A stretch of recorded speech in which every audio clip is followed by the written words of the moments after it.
Black team जो है ये सबसे पहले तो शुरुआत किया गया था कि टाइगर दादा को सुरक्षा देने के लिए। यहाँ काफी ज्यादा अफवाहें फैलाया जा रहा था, काफी ज्यादा ट्रोल किया जा रहा था, काफी ज्यादा बोला। ठीक है, अगर वो कह रहे हैं तो अच्छी बात है। मदारी किसी को अपना काबू में करके नचा सकता है, तो एकमात्र वही तो है जो कि सबको नचा सकते हैं, सारा कंपनी वाला को। बाकी किसी में हिम्मत है नचाने का? बाकी तो नाचने वाला है। यहाँ के लोगों को, नेता मंत्री लोग को नचा रहे हैं और उसी नाच में ये लोग नाच रहे हैं। तो बंदर कौन बना बताइए? और किसको कह रहे हैं मदारी? मदारी वो किसको बोल रहे हैं? वो है खुद, वो किसी की इशारों में नाच रहे हैं। आपको सबसे पहले जोहार, और आपके चैनल के माध्यम से जितने कोई भी इस वीडियो को देख रहे हैं, इस हम लोग का विचार को सुन रहे हैं, सबको मेरा जोहार रहेगा। तो देखिए, ब्लैक टीम जो है ये सबसे पहले तो शुरुआत किया गया था कि टाइगर दादा को सुरक्षा देने के लिए। यहाँ काफी ज्यादा अफवाहें फैलाया जा रहा था, काफी ज्यादा ट्रोल किया जा रहा था, काफी ज्यादा बोला जा रहा था कि टाइगर कैसे आएंगे, यहाँ कैसे प्रोग्राम करेंगे। तो यहाँ के जितने दादा लोग हैं, सबने मिल करके एक निर्णय लिया कि हम लोग को एक टीम बनाना चाहिए, ब्लैक टीम, जो ब्लैक टी शर्ट रहेगा, ताकि हम लोग का एक पहचान होगा और हम लोग टाइगर को सुरक्षित यहाँ ला सके और सुरक्षित यहाँ से उनको अपना घर भेज सके, उनका सुरक्षा प्रदान करने के लिए।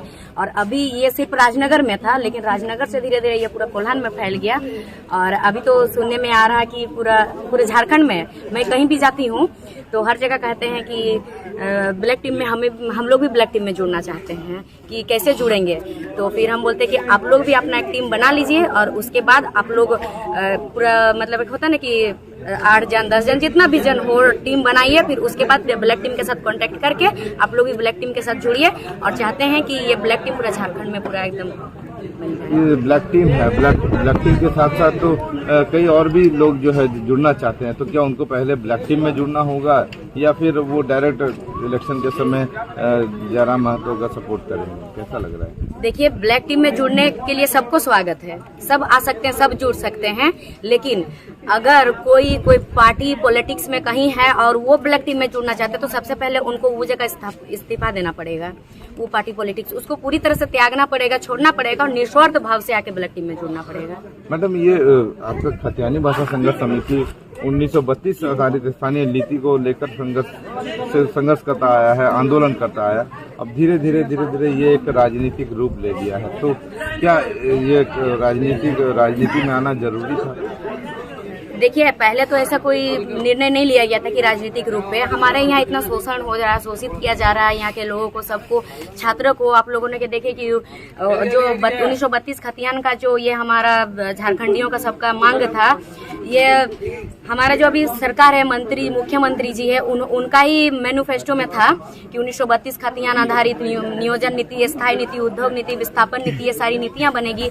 हर कंपनी में हमारे झारखंड के 75% झारखंडियों को, यहाँ के अस्थायी लोगों को नौकरी मिलेगा। फिर उन्होंने कहा था कि यहाँ के छात्रों को नौकरी मिलेगा 90%, फिर 10% बाहर वालों को। और उसमें भी उनका जितना कुछ भी मैनिफेस्टो में था, उन्होंने कुछ भी एक भी काम नहीं किया। तो ये स्वाभाविक है कि हम लोग इसका मांग करें। और जब इसका हम लोग मांग कर रहे हैं, फिर भी सरकार ने 60-40 नियोजन नीति से फॉर्म निकाल रहा है। फिर अभी निकालेगा फॉर्म, ऐलान किया है। और उसके बाद जब हम लोग मंत्री जी के पास जाते हैं, मंत्रियों ने भी, विधायक ने भी, 81 में से 72 विधायक, 72 विधायक समर्थन दिए, लेकिन फिर भी निकाला जा रहा है उसी से। और जब मंत्री से पूछा जाता है कि 60-40 नियोजन नीति क्या, तो उन्होंने कहते हैं कि 60-40 नियोजन नीति क्या है, ये कौन सा चिड़िया का नाम है? तो उनको अगर चिड़िया का नाम लगा तो अभी फॉर्म कैसे निकाला जा रहा है बताइए? नहीं निकालना चाहिए। तो ये सबका विरोध किया जा रहा है। और ये देखिए, एक स्वाभाविक है, ये हम लोग कर सकते हैं। और हमारा झारखंड में कोई बैरिकेडिंग नहीं है, कोई भी आके यहाँ घुस सकता है, कोई भी झारखंडी बन रहा है। और ये संवैधानिक नहीं है, संविधान में लिखा है कोई भी आके यहाँ व्यवसाय कर सकता है, रह सकता है, कमा सकता है, अपना पेट पाल सकता है, लेकिन यहाँ का स्थायी निवासी नहीं बन सकता। एक व्यक्ति 2 जगह का स्थायी निवासी कभी नहीं बन सकता। आप एक चीज सोचिए, कोई महिला का अगर शादी होता है, जब उसका शादी होता है तो एक जगह डिवोर्स नहीं होगी, दूसरा जगह शादी कर सकती है क्या? नहीं। तो एक व्यक्ति 2 जगह का स्थायी निवासी कैसे बन सकता है? और ये संवैधानिक है भी नहीं, असंवैधानिक है। तो हम लोग का मांग पूरा संवैधानिक है, हम लोग का लड़ाई पूरा संवैधानिक है। जब से झारखंड बना, कई सारे राजनीतिक दल आए, नेता यहाँ पर, मुख्यमंत्री भी कई बार बने, कई लोगों कई मंत्री बने, लेकिन किसी ने इस मुद्दे को नहीं उठाया था।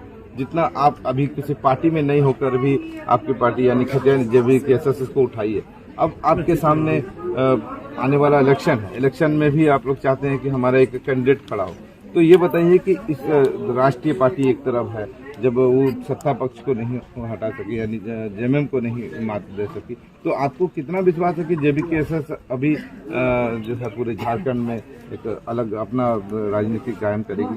देखिए, पूरा विश्वास है, पूर्ण विश्वास है, क्योंकि आज तक टाइगर दादा का जितना भी प्रोग्राम हुआ, नेता मंत्री का प्रोग्राम में क्या होता है वो पैसा दे के लाते हैं, और टाइगर दादा का जितना प्रोग्राम होता है सब अपना पैसा लगा करके जाते हैं। और जैसे कि आपने पूछा था, अभी क्वेश्चन किया था कि आप लोग राजनीतिक में क्यों आए, कैसे राजनीतिक में, आप ये चीज आपने क्वेश्चन किया था। तो राजनीतिक में आने का कोई विचारधारा था नहीं, यही हम लोग का मेन मकसद है राजनीतिक में आने का। अब हर जगह देखिए, हम लोग अगर बंदी करने जा रहे हैं, सरकार को कुछ कहने जा रहे हैं, तो सीधा 353 का धारा लगा दे रहा है। सरकार कुछ भी करे, हम लोग बोलने जाएंगे तो सीधा एकदम सरकारी काम पे बाधा डाल रहा है बोल के धारा बैठा दे रहा है। तो हम लोग क्या करेंगे? लास्ट ऑप्शन हमारे पास कुछ नहीं बचा है राजनीतिक दल में आने के अलावा। और राजनीतिक दल में इतना सारा प्रोग्राम हुआ, इतना सब कुछ हो रहा है, इस सब में पूरा डुमरी वाला आप देखे होंगे, कुछ फोटो वायरल हुआ, उसमें जेएमएम का झंडा लगा के गया था, तेल भर के गया था, लेकिन गया था टाइगर का सुनने के लिए, गया था ना सब कोई। तो यहाँ से साफ नजर आ रहा है कि बदलाव अब हो चुका है, बदलाव हो रहा है। और टाइगर दादा अपना मर्जी से, और जेबीकेएसएस के जितने भी सदस्य अपना मर्जी से, किन्हीं ने भी पार्टी नहीं बनाया, प्रेस किया गया, जितने हम लोग आम पब्लिक है, जितने जनता है, सबने मिलकर कहा कि पार्टी बनाना चाहिए जेबीकेएसएस। देखिए, 2 पार्टी है हमारा झारखंड में, ये थोड़ा राजनीतिक बात हो जाएगा, लेकिन हकीकत बात है, झारखंड का 2 पार्टी है, आजसू और जेएमएम। आजसू और जेएमएम दोनों बाहरी पार्टी का, बाहरी तो नहीं, जो सेंट्रल पार्टी है उन लोग का झोली में घुस चुका है। झोली में मतलब उन लोग का एकदम थैला में घुस चुका है, उन लोग जो बोलेगा वही करेगा, और वो लोग कभी नहीं चाहेगा झारखंड का हित में, क्योंकि झारखंड में पूरा भारत का 40% अकेला राज्य है जो 40% खनिज संपदा दे सकता है, और जो 40% खनिज संपदा देगा उसमें से वो लोग भला क्यों झारखंड में ब्रैकेटिंग लगाएंगे? बताइए। आईएएस आईपीएस जितना भी हो अफसर, छोटा कर्मचारी भी, वो लोग अपना ही यहाँ घुसाएंगे ना। अगर झारखंड के बेटा बेटी पढ़ेंगे लिखेंगे, नौजवान यहाँ अफसर बनेंगे, झारखंड के लोग शिक्षित बनेंगे, तो फिर वो लोग लूट कैसे पाएंगे? इसीलिए वो लोग कभी नहीं चाहेंगे। और ये लोग तो वही लोग के साथ गठबंधन कर लिए, गांठ बंद लिए हैं, तो फिर उन लोग के इशारे पे चल रहे हैं। तो तीसरा ऑप्शन कोई था नहीं, अब तीसरा ऑप्शन बन गया है। अब क्यों नहीं होगा? जरूर बदलाव होगा। और एक बात है, जैसे कि कुछ भी राजनीतिक दल वाले लोग हैं, वो लोग कभी बहुत उल्टा पुल्टा कहना है कि जेबीकेएसएस ये है वो है, हमारा झारखंडी पार्टी का ही। तो उन लोगों से बस एक चीज कहना है कि जेबीकेएसएस का अगर यहाँ लाया गया तो आप ही लोग के चलते आया जेबीकेएसएस, नहीं तो ये जो पढ़ने वाले छात्र है, सबको मालूम है कि जितना भी अभी आंदोलन में आए हैं सब पढ़ने वाले छात्र है। पढ़ने वाले छात्र वो लोग भला क्यों आते आंदोलन में, क्यों आते राजनीतिक में? नहीं आते। और जितना भी मतलब ये है, यहाँ झारखंड में वो लोग ऐसे करके रखे हैं ना, यहाँ के कंपनी बना रहे हैं और अपना पैसा बांट रहे हैं, पैसा दे रहे हैं। झारखंडी लोगों को, भोला वाला लोग है, ठगे जाते थे पहले। किसी को कभी किसी ने भी ये नहीं कहा था कि तुम्हारा अधिकार ये है। एक जेबीकेएसएस एक ऐसा है जो कि गांव-गांव जाके सबको अधिकार बताता कि ये आपका अधिकार है, आपको आवाज उठाना चाहिए, आपका बोलना चाहिए। कोई ब्लॉक में आके ऊंचा मुंह में बात नहीं कर पाता था, अब सबका हिम्मत हो, ये सब आके बात करता है। कोई थाना प्रभारी से बात नहीं कर पाते थे, अब सब आके बात करते हैं थाना प्रभारी से भी। तो ये जेबीकेएसएस का ही देन है। आज अगर सबके अंदर हिम्मत और जुनून, ये जो एक छोटा बच्चा को देखे थे यहाँ, 17 साल का बच्चा था, वो बच्चा के अंदर जो एक जुनून देखे थे ना, तो बच्चा का मन में भी तो कहीं ना कहीं है कि ये आ गया जेबीकेएसएस के प्रति, तो कैसे नहीं बदलाव आ रहा है? जरूर बदलाव हो रहा है और जेबीकेएसएस जीतेगा। जेबीकेएसएस एक राजनीतिक पार्टी के एक नेता ने ये कहा था कि जब हजारीबाग में आपका एक कार्यक्रम था, महाअधिवेशन, उसमें जो लाखों की संख्या में भीड़ हुई थी, उस दौरान एक नेता के द्वारा बयान आया था कि मदारी का खेल देखने के लिए हजारों की भीड़ आती है, उसी तरह ये मदारी का खेल है। और आने वाला राजनीतिक जो है इलेक्शन है, उस समय आपको पता चल जाएगा कि ये मतलब ये जो भीड़ है, वैसे तो मदारी का जो डुगडुगी बजाय करता है उस समय ही भीड़ होता है। तो क्या वो राजनीतिक लड़ सकते हैं या फिर वो क्या विधानसभा लड़ सकते हैं? देखिए, मैं अगर वो हमारे झारखंडी भाई थे, भाई दादा थे, तो मैं इतना कहूंगी कि मदारी वो किसको बोल रहे हैं, वो है खुद, वो किसी के इशारों में नाच रहे हैं। ये सब तो सब आजाद है, शेर आजाद रहता है हमेशा।